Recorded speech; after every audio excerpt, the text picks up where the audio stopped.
All right, guys, we're back after a long hiatus. I've been out for a dang near, I don't know, 4 or 5 days. I haven't made a video, I think, since Saturday.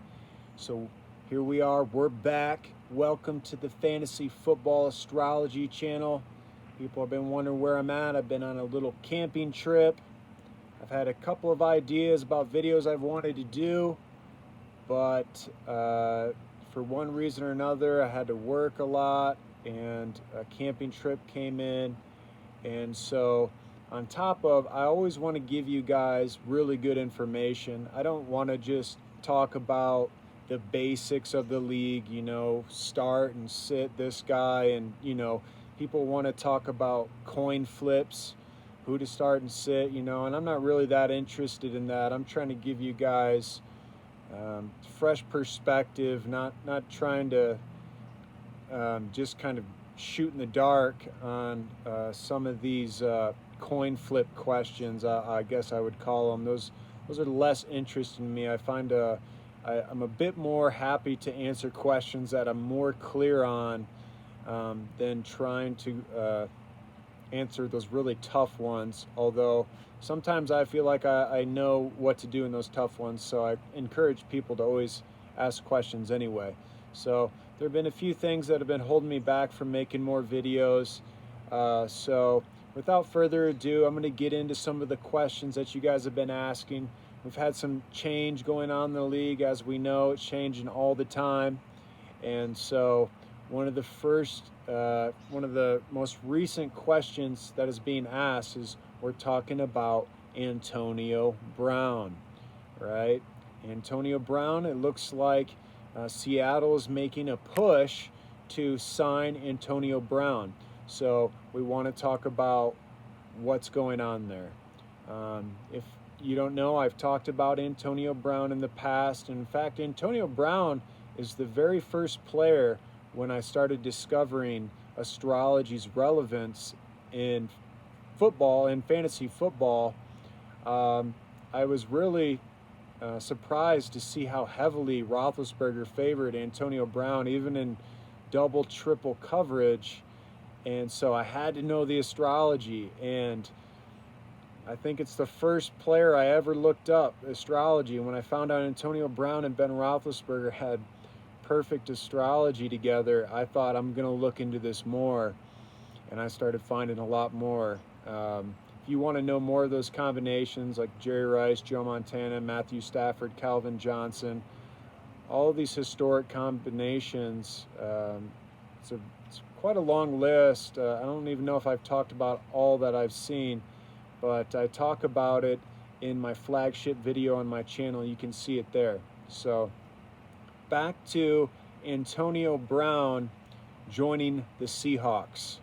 And I gotta say, guys, this is one of the least favorable places I think Antonio could land as far as becoming a productive player. This does not excite me from a fantasy standpoint whatsoever. In fact, if you can get Antonio Brown, he's a huge name, and huge names always carry a lot of weight in trades. And so the best thing I think to do, looking at the astrology, is trade Antonio Brown before he starts revealing that he is not going to be that productive in Seattle. That's my prediction for now. Of course, we've got to be observant and be willing to pivot from what we think is going to happen. But what I think pretty strongly is, if Antonio Brown is in Seattle, it's not going to be anything to write home about. Antonio Brown is a Cancer. He's a water sign, and he's a cardinal sign. And so Russell Wilson is a Sagittarius. He's a mutable. So the mutable to cardinal is good, but fire to water is not good. And so you take that into account, and you take the fact that you have DK Metcalf, Tyler Lockett, David Moore, and then you even have Josh Gordon sitting in the wings. It's like, where are we going to shove Antonio Brown into this mix? He's an aging wide receiver, and we haven't seen Antonio Brown outside of Pittsburgh. We're kind of seeing that Ben Roethlisberger in that Pittsburgh offense was kind of a tide that lifts all boats, right? Roethlisberger has been very blessed in his career to always have a good team around him. He's a good quarterback, and he makes everyone around him look pretty dang good as well. So I think Antonio Brown's going to be on the losing end of that bet that says, I can do it without you guys. Well, what Antonio Brown probably didn't know was the astrology was favoring him heavily, just as it is Chase Claypool. And so I'm not in on Antonio Brown. Trade him if you can. If you get him, he'll probably come for a nice trade acquisition. Maybe try to still get a DeAndre Swift. I remember I'm trying to get you guys in on that DeAndre Swift before he blew up last week, and now it's going to be harder to get in. But still, I think if you can get in on DeAndre Swift, man, try to find a way to get in there. So that answers that question. That's AB with Seattle. And moving on to the next question. People are wanting to know about Miami. Okay. What's going on with Tua Tagovailoa? What can we expect? And so Tua Tagovailoa is basically kind of opposite of Ryan Fitzpatrick. And so this actually favors Devontae Parker. So Devontae Parker's value's going up with Tua in. Now here's the thing we have to wait and see about Tua. Tua is what's known as a system quarterback. And so a system quarterback, what does that sound like to you? It sounds like a guy who's going to be playing maybe the dump-off game a lot. Maybe Myles Gaskin gets a boost for understanding that. Their astrology between Gaskin and Tua as Aquarius and Pisces is okay. It's decent. And so Gaskin gets a little boost up. Parker is getting a boost up. Preston Williams is getting a pretty big boost, a decent boost down. Because Preston Williams is in Aries.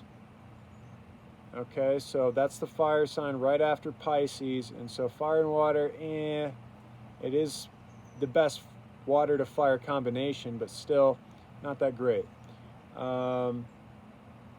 So that's really the main thing that I see. I think Gesicki is going to take maybe a small hit, nothing to really write home about. We really just have to kind of wait and see with the Tua Tagovailoa situation, just to see how he operates in that system.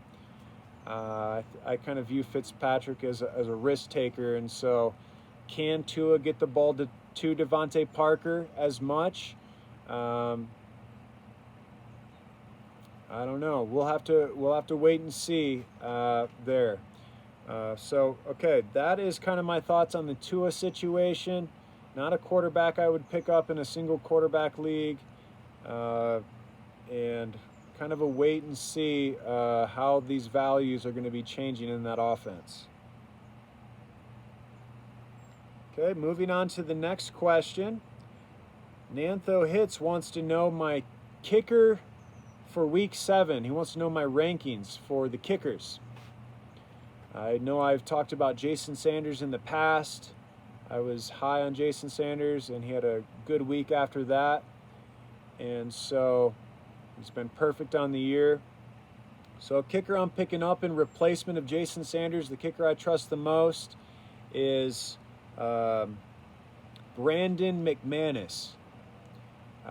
He had an excellent week last week against a pretty tough Patriots defense. Now Denver faces a pretty tough Kansas City defense. And so Drew Lock's still in there. And McManus hit 2 50-yarder field goals, so he's showing off that boot. And I like McManus. I like him over Bullock. That's the way I'm going to go this week. Astrology for kickers, I don't know if I consider it really too heavily. I did look it up, and he's got pretty good astrology as a Leo, with Vic Fangio being a Leo Virgo cusp. And so that's encouraging there. And so as far as the rest, I'm not going to break down all the kicker rankings. I know a lot of people are going for Bullock, and I just kind of want to shy people away a little bit from Bullock because he missed, I think, a game wouldn't have been a game winner last week, I believe. It would have been to put him in the lead. And so he missed a kind of a critical kick right off the bar. The kick before that was drifting, so I don't know if his confidence is kind of shaken from that. And so I always watch for kickers on tilt, and I feel like Bullock could be on a little bit of a tilt. So I'm going McManus. Next question.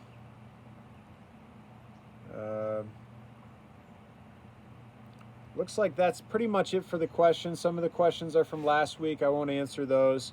But keep them rolling in, guys. I got some more subjects I want to talk about. I think in the next video, I want to talk a little bit about the San Francisco running back situation. There's a lot of names, and we want to kind of read the tea leaves there and try to get a jump on anything that we can. There's a lot of opportunity in that backfield right now with Mostert out, and so I think that'll be my next video. But chime in, guys. Let me know what you want to see, and I'll give you my thoughts on that as well. I appreciate you guys tuning in, and I'll see you in the next one.